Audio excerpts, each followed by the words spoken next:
Assalamualaikum warahmatullahi wabarakatuh. Bismillah, alhamdulillah, wassalatu wassalamu ala rasulillah wa ala alihi wa sahbihi wa wala wa ba'd. Allahumma inna nas'aluka ilman nafi'a wa na'udzu bika min ilmin la yanfa'.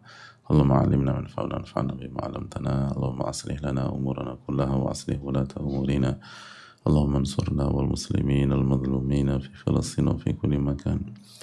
Innaka waliyyu dzalika wal qadiru 'alaih. Alhamdulillah, kita panjatkan puji dan syukur kita kepada Allah Tabaraka wa Ta'ala atas nikmat yang Allah berikan kepada kita, sebagaimana salawat dan salam semoga tercurah kepada Rasulullah alaihi salatu wassalam. Kita meminta kepada Allah dengan nama-nama yang husna dan sifat-sifat yang mulia, Allah memberikan kita ilmu yang bermanfaat dan melindungi kita dari ilmu yang tidak bermanfaat. Allah perbaiki urusan kita dan urusan pemimpin-pemimpin kita. Allah tolong kita dan saudara-saudara kita yang terzolimi di Palestina dan berbagai macam tempat. Semoga Allah merahmati Imam Nawawi rahimahullah ta'ala dan para ulama-ulama dan guru-guru kita. Amin ya rabbal alamin. Hadirin, kita akan melanjutkan muqaddimah bab yang baru, ijra' ahkamin nasi ala zahir wa sarairihim ila Allah ta'ala. Menghukum manusia sesuai dengan zahirnya dan rahasia hatinya kita serahkan kepada Allah. Dan kita masih bicara tentang muqaddimah bab ini. Kita nukil atau kita bacakan keterangan ulama seperti Syekh Ibnu Utsaimin rahimahullah ta'ala. Kita sudah sampai keterangan beliau, fahris ya akhi ala taharati qalbika qabla taharati jawarihik. Fokuslah, semangatlah dalam membersihkan hatimu sebelum membersihkan fisikmu. Kam min insanin yusalli wa yusum wa yatasaddaq wa yakhruj lakinna qalbahu fasid. Betapa banyak orang yang sholat, yang puasa, yang bersedekah, yang berhaji, tapi hatinya rusak, hatinya kotor, hatinya nggak baik. Dan kata para ulama itu nggak sedikit gitu loh, itu banyak. Dan semoga Allah SWT menjaga kita dan membuat kita terus mengevaluasi diri. Karena fakta-fakta ini kita gunakan bukan untuk nyerang orang lain, tapi untuk evaluasi diri, untuk introspeksi diri. Jangan-jangan kita termasuk bagian dari mereka. Lalu para ulama memberikan contoh, wahahumul khawarij wa haddatha anhumun nabi sallallahu alaihi wasallam. Inilah khawarij contohnya. Jadi salah satu contoh yang paling jelas adalah orang-orang khawarij, sekte sesat, menyimpang dan ekstrim yang mengkafirkan pelaku, orang yang melakukan dosa besar dan memberontak kepada pemimpin yang sah. Bahwa mereka itu sholat, mereka bukan malas-malasan sholat, mereka sholat, mereka puasa, mereka bersedekah, mereka baca Al-Quran, mereka qiyamul lail, mereka tahajud. Dan ini semua kita tahu dari Rasulullah SAW. Dan itu fakta mereka. Yusalluna kama, bukan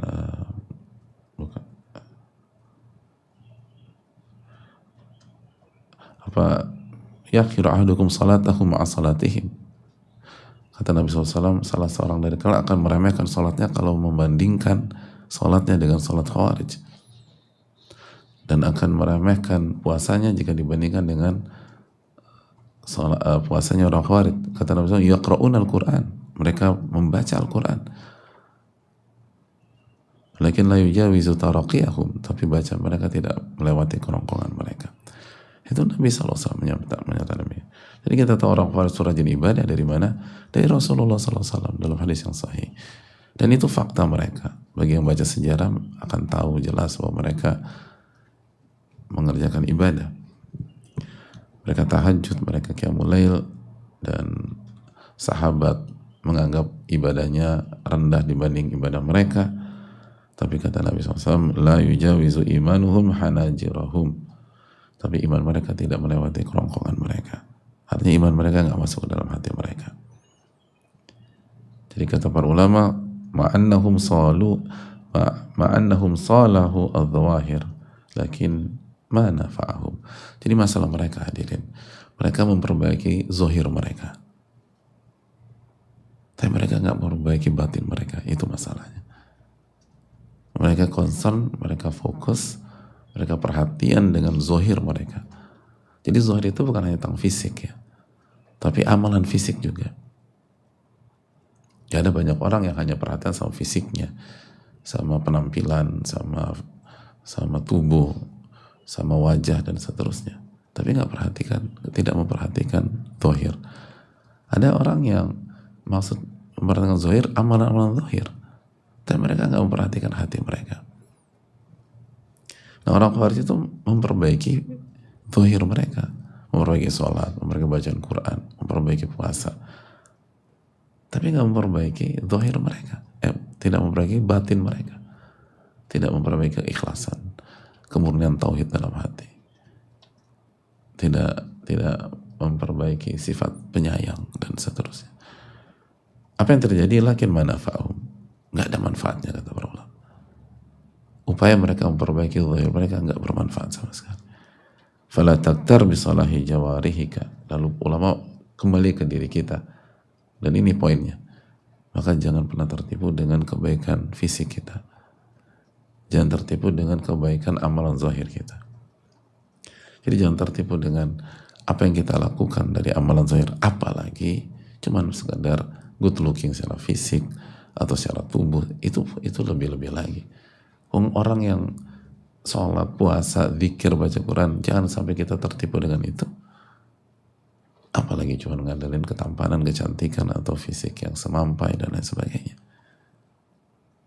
Innallaha la yanzuru ila suwarikum. Allah nggak melihat penampilan kalian. Artinya bukan itu parameternya. Yang Allah lihat adalah hati dan amal kalian. Walaupun fisik penting. Dan salah satu sunnah Nabi SAW menjaga fisik, dan fisik amanah. Fisik adalah amanah. Innallaha jamil yuhibbul jamal. Allah itu maha indah dan suka dengan keindahan, selama tidak haram. Tapi jangan hanya itu saja yang dipedulikan, jangan hanya itu saja yang dipikirkan. La taktar bisalahi jawarihi. Jangan pernah tertipu dengan baiknya fisik Anda dan baiknya amalan zahir Anda. Wanzur qabla kulli syai' ila qalbi. Yang harus Anda perhatikan sebelum segala sesuatu adalah perhatikan hati Anda. Hati kita sudah mentauhidkan Allah atau belum? Hati kita sudah mencintai Allah Subhanahu wa taala atau belum? Hati kita sudah takut sama Allah atau belum? Hati kita sudah berharap sama Allah atau belum? Hati kita sudah ikhlas atau belum? Sebelum segala sesuatu. Wanzur qabla kulli syai' ila qalbik. Sebelum segala sesuatu, lihatlah hatimu. Lihat bagaimana kita mentauhidkan Allah. Lihat iman kita kepada rukun iman yang 6. Iman kepada Allah Subhanahu wa taala, iman kepada malaikat. Sejauh mana kita yakin amal ibadah kita dicatat sama malaikat. Sejauh mana kita yakin dosa-dosa kita dicatat oleh malaikat. Iman kepada kitab suci. Sejauh mana kita meyakini Al-Quranul Karim, apa yang Allah firmankan dalam Al-Quranul Karim. Iman kepada Nabi dan Rasul, khususnya Rasulullah SAW. Saya yakin apa kita kalau Nabi SAW sudah bersabda. Iman kepada hari kiamat, iman kepada takdir yang baik dan yang buruk. Itu yang pertama harus kita fokuskan sebelum yang lain. Sebelum yang lain.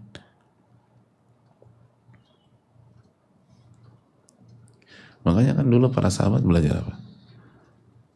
Mereka belajar iman sebelum Al-Quran. Bagaimana mengimani dulu, bagaimana hati mereka. Itu yang dijelaskan oleh riwayat yang sahih.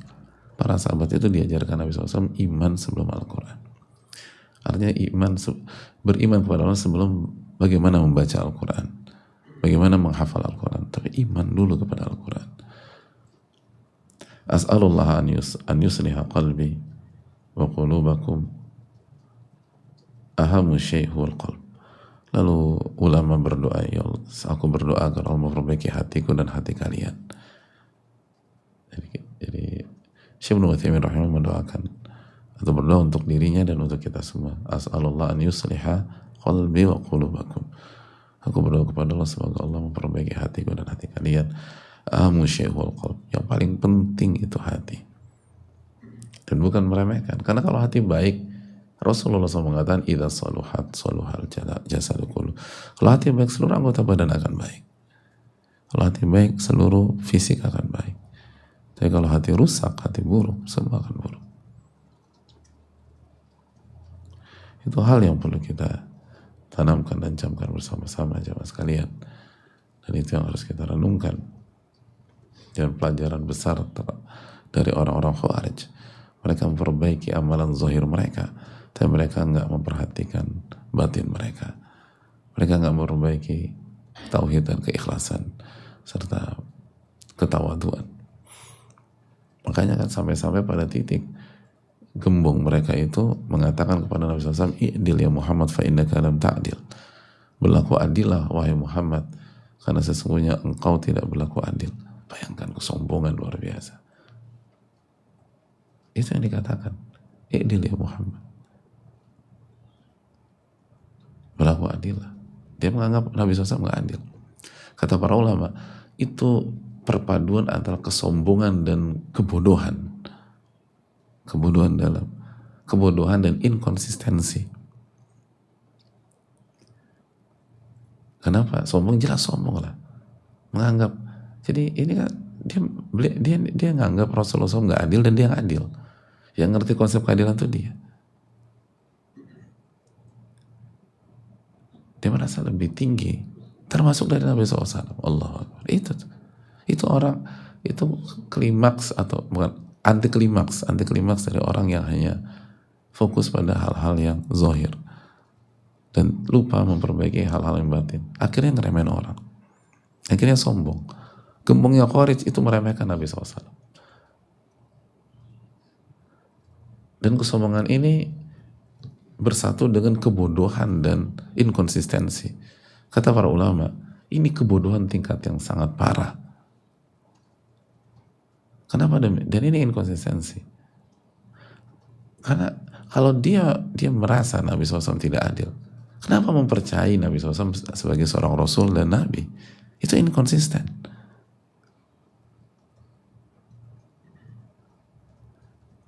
Beriman kepada seorang Nabi itu mempertaruhkan dunia dan akhirat seseorang. Gitu. Karena kita akan percaya dengan apa yang dilakukan. Mungkin orang berakal sehat gak akan mengimani seseorang sebagai Nabi kalau dia gak meyakini orang ini gak adil. Bisa dipahami tidak adil? Ya. Jangankan jadi Nabi, jadi partner aja kita gak mau sama orang yang adil. Lalu kenapa sih pecah kongsi sama dia? Dia gak adil. Jadi partner aja kita gak mau. Jadi partner gak mau. Seorang wanita gak mau milih laki-laki jadi suami. Kalau memang dari awal tahu ini laki-laki gak adil, zolim segala macam. Coba tanya wanita, mau gak jadikan laki-laki seperti jadi suami? Gak mau. Ini ada orang di satu sisi dia secara zahir dia mengatakan Rasulullah itu Nabi, tapi di satu sisi ini gak adil. Itu inkonsisten. Inkonsistensi dalam berpikir dan kekonyolan dalam berpikir dan bersikap dan kebodohan. Sangat kebodohan. Kalau orang musyrik mengatakan Rasulullah nggak adil, walaupun itu statement keliru besar, itu masih konsisten dalam secara sikap. Ya Anda nggak beriman kepada Muhammad adalah Rasulullah, ya wajar Anda bilang mereka nggak adil. Itu orang musyrik aja masih mengatakan Rasulullah SAW adil. Orang musyrik itu tahu Rasul adil. Makanya kan orang musyrik menaruh harta berharganya ke Rasulullah SAW ketika di Mekah. Jadi di satu sisi mereka membangun framing dan image Rasulullah SAW itu kahin, dukun, atau tukang sihir, atau gila. Tapi di satu sisi kalau ada barang berharga nitip ke Rasulullah SAW. Makanya ketika Nabi SAW hijrah, Nabi SAW meminta Ali bin Abi Thalib untuk hijrah belakangan, tidak bersama beliau. Tujuannya apa? Mengembalikan harta-harta orang musyrik yang selama ini disimpan di Rasulullah SAW. Bayangkan, mana ada sejarah mencatat demikian? Musuh menyimpan harta berharga mereka ke musuhnya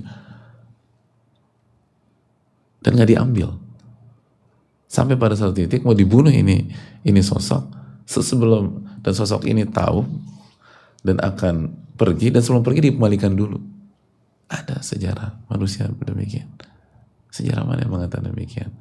kecuali sejarah Rasulullah SAW. Itu menunjukkan bahwa orang musyrik aja mengatakan bahwa Rasulullah SAW adil, terpercaya, amanah.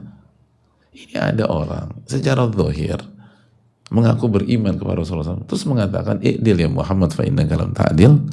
Berlaku adil lah Muhammad karena engkau nggak adil. Makanya Nabi SAW, "Wailak, celaka Anda." Ini gimana ngomongnya? Siapa yang adil kalau saya nggak adil, kata Nabi SAW. Siapa yang bisa berlaku adil kalau saya nggak adil? Sallallahu alaihi wasallam. Nabi ingin menjelaskan, jangan sombong. Anda nggak adil, Anda nggak adil. Gitu. Karena orang demikian itu mengklaim bahwa yang ngerti adil itu saya. Tapi saya mengatakan, kalau saya nggak adil, siapa yang bisa adil? Jadi hadirin Allah muliakan. Inilah bahaya kalau orang hanya fokus pada amalan zahir dan lupa menata hati. Nanti klimaksnya dia akan sombong. Bukan dia akan baik. Dia akan sombong. Dia akan ngeremehin orang. Bahkan yang diremehkan bukan orang-orang yang berdosa saja. Orang-orang soleh dia akan remehkan. Sebagaimana Khawarij meremehkan Rasulullah SAW. Lalu nanti meremehkan Ali bin Abi Thalib. Gitu. Dan mengkafirkan Ali bin Abi Thalib. Jadi meremehkan Ali bin Abi Thalib dan mengkafirkan Ali bin Abi Thalib. Dan pada akhirnya membunuh Ali bin Abi Thalib radhiyallahu ta'ala anhu. Itu orang yang hanya fokus pada amalan zahir dan lupa menata amalan hati. Dia akan menuju kesombongan di level yang parah sekali, dan dia akan meremehkan orang, bukan hanya orang yang biasa-biasa saja, bukan hanya orang pendosa. Kalau orang pendosa besar sama orang Khawarij udah dikafirkan, bukan diremehkan lagi, dikafirkan sama mereka. Pelaku dosa besar bukan diremehkan lagi, dikafirkan.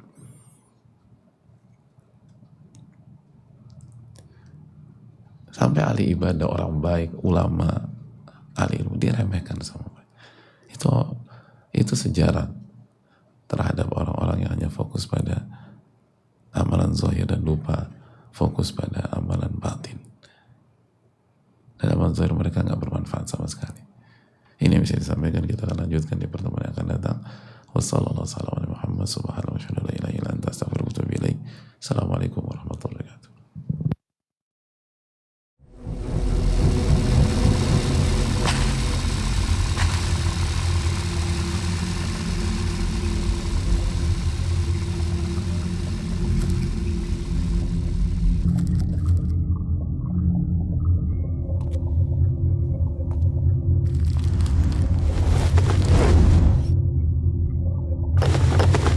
Lembaran yang tak nampak nilainya, potongan yang tak terbesit manfaatnya, diolah, dipadukan dengan penuh asa. Dengan balutan keikhlasan dan pengorbanan, hal-hal kecil menjadi kian bermakna, kian berharga. Penuh peluang amal selanjutnya. Inilah karya besar yang kita ikhtiarkan bersama. Sebuah dedikasi untuk para pembawa lentera ilmu. Semoga dijadikan olehnya satu amalan yang menuai limpahan maslahat.